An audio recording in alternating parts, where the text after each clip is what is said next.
और सबसे इंटरेस्टिंग चीज देखिए, होटल के ऊपर एक असली याक को डिस्प्ले किया गया है। साक्या का है ना, लेकिन हम दलाई लामा को मानता है, लेकिन साक्या का गुरु साक्या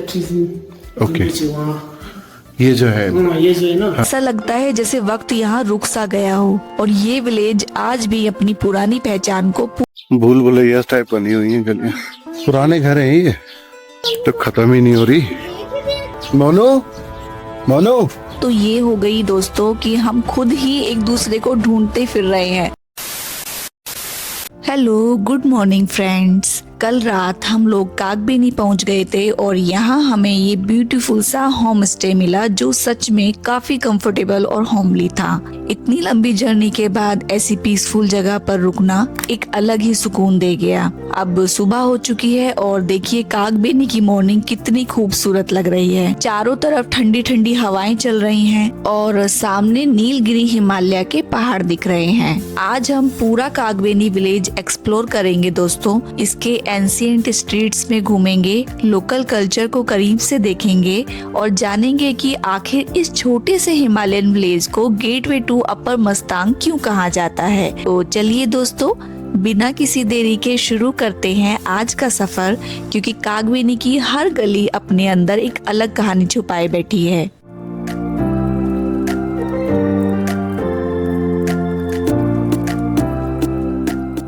तो दोस्तों, कागबेनी कोई आम हिमालयन विलेज नहीं है। ये अप्रोक्स 2800 मीटर यानी 9200 फीट की ऊंचाई पर बसा हुआ एक बहुत ही पुराना और हिस्टोरिकल विलेज है। ये विलेज मस्तांग डिस्ट्रिक्ट में है और इसी जगह से स्टार्ट होता है फेमस अपर मस्तांग रेस्ट्रिक्टेड एरिया। अगर किसी को अपर मस्तांग एक्सप्लोर करना हो तो यहीं से स्पेशल परमिट के साथ आगे जाने की परमिशन मिलती है। इसी वजह से कागबेनी को गेटवे टू अपर मस्तांग भी कहा जाता है। सदियों से ये विलेज तिब्बत और नेपाल के बीच ट्रेड रूट का भी एक इम्पोर्टेंट हिस्सा रहा है। आज भी यहाँ की पत्थर से बनी गलियाँ, पुराने मड हाउसेज और तिब्बतन आर्किटेक्चर देखकर ऐसा लगता है जैसे वक्त कई 100 साल पीछे चला गया हो। यही चीज कागबेनी को नेपाल के सबसे यूनिक और फोटोजेनिक हिमालयन विलेजेस में से एक बनाती है। तो दोस्तों, अगर आप भी कागबेनी आने का प्लान बना रहे हैं तो यहाँ स्टे के लिए होटल्स और होम स्टेज के अच्छे ऑप्शंस मिल जाते हैं। जैसे जैसे हम विलेज के अंदर पैदल आगे बढ़ रहे हैं वैसे वैसे हमें रास्ते में काफी होटल्स और गेस्ट हाउसेस देखने को मिल रहे हैं। लेकिन कागबेनी की दोस्तों सबसे खास बात सिर्फ यहाँ के होटल्स ही नहीं है, बल्कि इसका रॉ और अनटच्ड फील है। यहाँ के ज्यादातर घर हमें कई सालों पुराने दिख रहे हैं। पत्थर और मिट्टी से बने ट्रेडिशनल मड हाउसेज, लकड़ी की खिड़कियाँ और संकरी गलियां देखकर ऐसा लग रहा है जैसे हम किसी एंशिएंट हिमालयन विलेज में आ गए हों। और दोस्तों, ये देखिए, यहाँ एक होटल है जिसका नाम है याक डोनाल्ड्स। नाम कितना यूनिक है ना। और सबसे इंटरेस्टिंग चीज देखिए, होटल के ऊपर एक असली याक को डिस्प्ले किया गया है, पर ये जिंदा नहीं है, इट्स डेड। इसकी बस स्किन है। सच कहे तो ये कॉन्सेप्ट हमने पहली बार देखा है दोस्तों, क्योंकि लद्दाख और दूसरे हिमालयन रीजन्स में तो रियल याक देखने को मिल जाते हैं, लेकिन यहाँ इस तरह याक की स्किन को डिस्प्ले के लिए यूज किया गया है, डेकोरेशन के लिए यूज किया गया है, जो काफी यूनिक है। और सबसे अच्छी बात ये है दोस्तों कि यहाँ अभी भी लोग अपनी ट्रेडिशनल लाइफ स्टाइल के साथ रह रहे हैं। मॉडर्न दुनिया से दूर एक सिंपल और पीसफुल जिंदगी। शायद इसी वजह से कागबेनी इतना स्पेशल है। यहाँ चलना ही अपने आप में एक एक्सपीरियंस है। न ट्रैफिक है, न भीड़ भाड़ है, सिर्फ ठंडी पहाड़ी हवाएं, प्रेयर फ्लैग्स की हल्की सी आवाज और हिमालय का सुकून। यहाँ आकर समझ आता है कि हिमालय की असली खूबसूरती सिर्फ बड़े बड़े माउंटेन्स में नहीं, बल्कि इन छोटे छोटे विलेजेस और यहाँ के लोगों की सिंप्लिसिटी में भी छुपी हुई है। चलिए आगे चलकर देखते हैं कि कागबेनी हमें और क्या क्या दिखाने वाला है।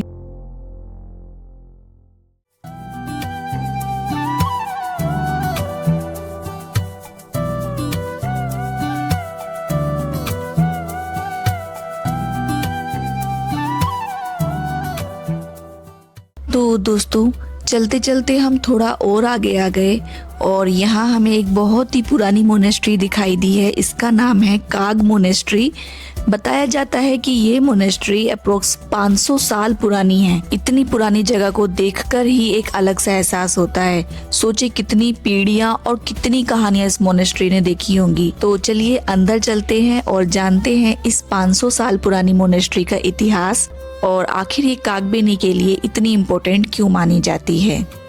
तो फ्रेंड्स, यहाँ एक नहीं बल्कि 2 मोनेस्ट्रीज हैं। एक है ओल्ड मोनेस्ट्री जो काफी पुरानी है और दूसरी है न्यू मोनेस्ट्री। हमने सोचा कि सबसे पहले ओल्ड मोनेस्ट्री को एक्सप्लोर करते हैं क्योंकि इसी में इस जगह का असली इतिहास और हेरिटेज छुपा हुआ है। लेकिन एक बात जो हमें यहाँ के मॉन्क्स ने बताई कि ओल्ड मोनेस्ट्री के सिर्फ बाहर के पार्ट की वीडियो या फोटो ले सकते हैं और कुछ पार्ट्स जो अंदर के हैं जो काफी पुराने हैं वहाँ कैमरा अलाउड नहीं है। पर हाँ, न्यू मोनेस्ट्री के अंदर फोटोग्राफी और वीडियोग्राफी अलाउड है। तो जब हम वहाँ जाएंगे तब आपको अंदर का पूरा व्यू और उसकी खूबसूरती भी जरूर दिखाएंगे। तो चलिए दोस्तों, पहले चलते हैं ओल्ड मोनेस्ट्री के अंदर और इसकी शांति और स्पिरिचुअल वाइब्स को महसूस करते हैं।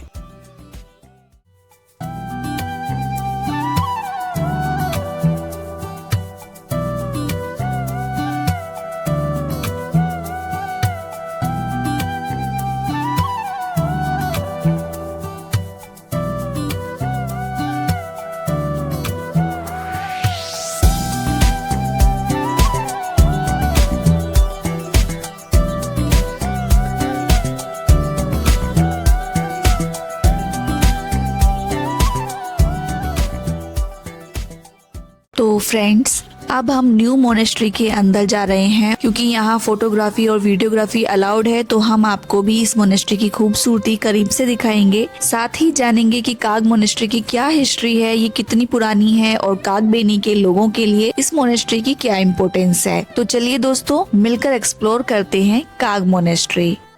हमारे बुद्धिस्ट में ना वो क्या बोलते हैं 4 लिनिज होता है। वो साक्या, न्यूमा, कागी जो लोग बोलते हैं ना। ओके। ये गुम्बा है, ये तो साक्या का है ना। लेकिन हम दलाई लामा को मानता है, लेकिन साक्या का गुरु साक्या ट्रीजी वहाँ ये जो है ये जो है ना, हाँ। हम वही मानते हैं। ओके।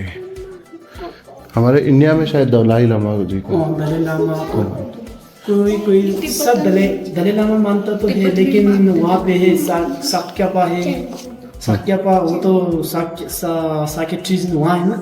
और गुरुजी यही गुरुजी मानता है। ओके। हमारे धर्मशाला में एक अच्छी मोनेस्ट्री है, वहाँ पे शायद वो बैठते हैं ना, दलाई लामा जी वहाँ आते हैं। धर्मशाला का सुना आपने? सुना है। की मोनेस्ट्री सुना होगा, है ना, लद्दाख का। बड़ी बड़ी मोनेस्ट्री।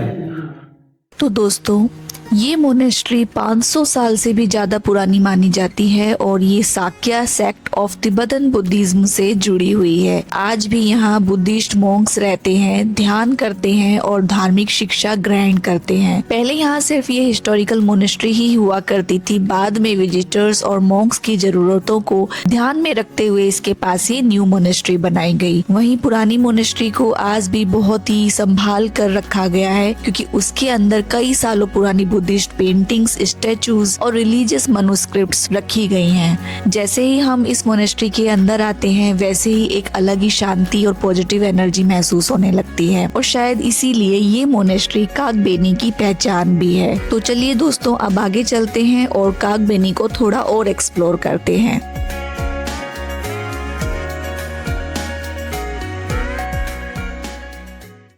ओहो, अंदर अच्छा है। तो फ्रेंड्स, मोनेस्ट्री से बस थोड़ा सा ही आगे आए हैं और ये देखिए, यहाँ आते ही पूरा सीन ही बदल गया। सच बताएं दोस्तों, ऐसा लग रहा है जैसे हम किसी और ही दुनिया में आ गए हों। चारों तरफ पत्थर और मिट्टी से बने ये ट्रेडिशनल हाउसेज और सबका डिजाइन लगभग एक जैसा है। यहाँ मॉडर्न बिल्डिंग्स या कंक्रीट का शोर बिल्कुल नहीं है, बस पुरानी आर्किटेक्चर, संकरी गलियाँ और एक ऐसा सुकून जो शायद सिर्फ हिमालय के इन एंशिएंट विलेजेस में ही महसूस होता है। यही देखकर समझ आता है कि कागबेनी को सिर्फ एक विलेज नहीं बल्कि एक लिविंग हेरिटेज क्यों कहा जाता है। ऐसा लगता है जैसे वक्त यहाँ रुक सा गया हो और ये विलेज आज भी अपनी पुरानी पहचान को पूरी तरह समेटे हुए है। और जितना हम कागबेनी को एक्सप्लोर कर रहे हैं ना, उतना ही इस जगह से प्यार होता जा रहा है। ये सिर्फ देखने की जगह नहीं बल्कि महसूस करने की जगह है। सच में बहुत ही अमेजिंग प्लेस है दोस्तों। भूल भुलैया टाइप बनी हुई है गलियां, पुराने घर हैं ये। पुरानी होगी बहुत ज्यादा। इधर भी गली है, ऊपर सीढ़ियाँ तो देखो, सीढ़ियाँ तो कितनी क्यूट सी सीढ़ियाँ बना रखी हैं। मिट्टी की है कि लकड़ी पे बना रखी है? लकड़ी और मिट्टी मिक्स करके। वो देखिए गजनी फिल्म देखी है? गजनी हाँ, जब आमिर खान मारने जाता है उसे, जैसे तो गलियां होती हैं।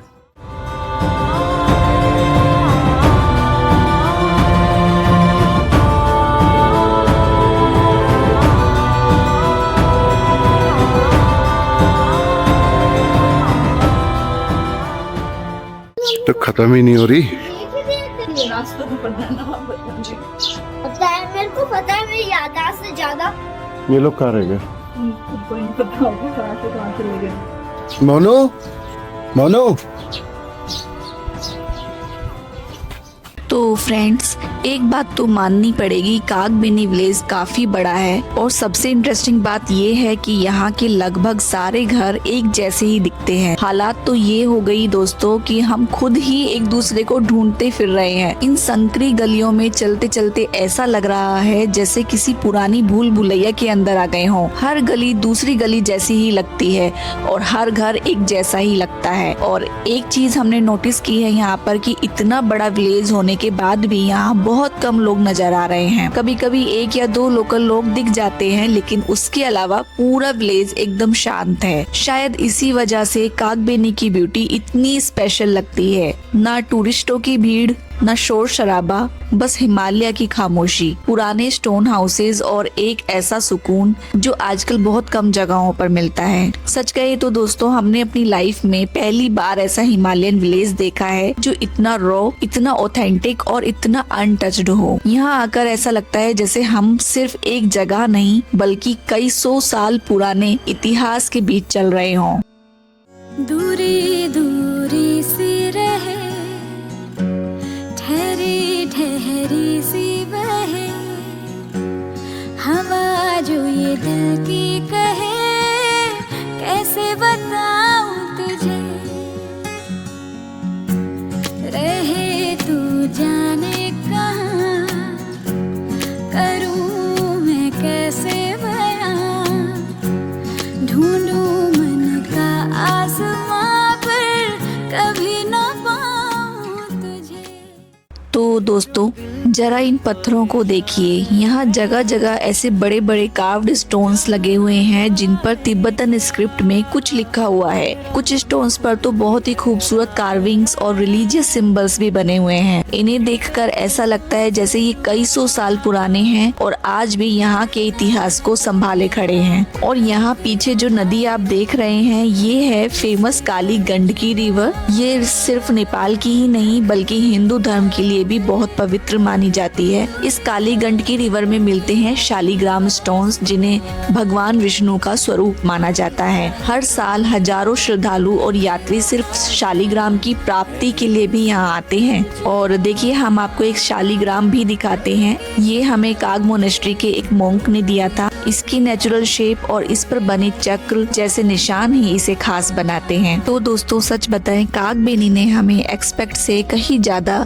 सरप्राइज किया है। हम सोच रहे थे कि ये सिर्फ मुक्तिनाथ जाने से पहले एक छोटा सा विलेज होगा, लेकिन यहाँ आकर पता चला कि कागबेनी खुद में ही एक डेस्टिनेशन है। यहाँ की पुरानी गलियाँ, पुराने मड हाउसेज, मोनेस्ट्रीज, काली गंडकी रिवर, शालिग्राम और हिमालय की ये पीसफुल वाइब्स, हर चीज इस विलेज को एक अलग ही पहचान देती है। और शायद इसी वजह से जो भी ट्रेवलर यहाँ आता है वो कुछ देर के लिए ही सही, लेकिन इस विलेज के प्यार में जरूर पड़ जाता है।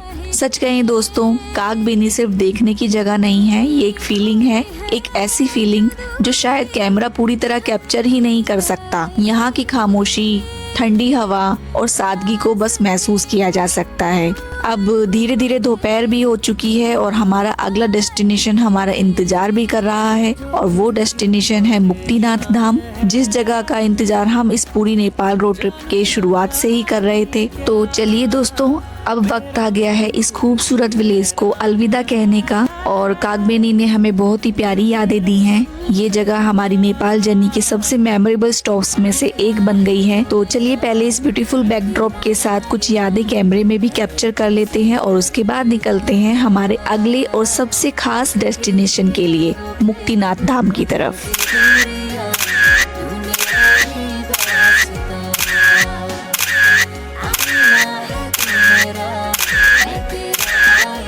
तो दोस्तों अब इस खूबसूरत विलेज को फाइनली अलविदा कहने का वक्त आ गया है। और जब हम कागबेनी आए थे तब हमें बिल्कुल अंदाजा नहीं था कि ये छोटा सा हिमालयन विलेज हमारे दिल में इतनी बड़ी जगह बना लेगा। यहाँ की हर गली में एक कहानी है, हर घर में कई सौ सालों का इतिहास छुपा हुआ है और हर मोड़ पर हिमालय की एक नई खूबसूरती देखने को मिलती है। हमने बहुत सारे विलेजेस देखे हैं लेकिन कागबेनी जैसी रॉ और अनटच्ड ब्यूटी शायद पहली बार देखने को मिली है। यहाँ की खामोशी भी कुछ कहती है, यहाँ चलती ठंडी हवा भी एक अलग सुकून देती है और यहाँ के लोगों की सादगी और मुस्कुराहट इस जगह को और भी खास बना देती है। अगर आप कभी नेपाल आए तो सिर्फ मुक्तिनाथ के लिए मत आइएगा, कागबेनी के लिए भी एक दिन जरूर निकालिएगा। हो सकता है मुक्तिनाथ आपकी आस्था का सफर हो लेकिन कागबेनी आपके दिल का सफर बन जाएगा। तो दोस्तों आज का वीडियो यहीं खत्म होता है और नेक्स्ट वीडियो होगा मुक्तिनाथ धाम का, जिसमें ऑफ रोडिंग भी होगी, हाई एल्टीट्यूड भी होगा और बहुत ज्यादा एडवेंचर भी होगा। तो अगर आपको ये वीडियो पसंद आई हो तो लाइक कमेंट शेयर जरूर कीजिएगा और अपना फेवरेट मोमेंट कमेंट्स में जरूर बताइएगा। और अगर आप हमारे चैनल पर नए हैं तो सब्सक्राइब करना बिल्कुल मत भूलिएगा। तब तक के लिए take care and thanks for watching.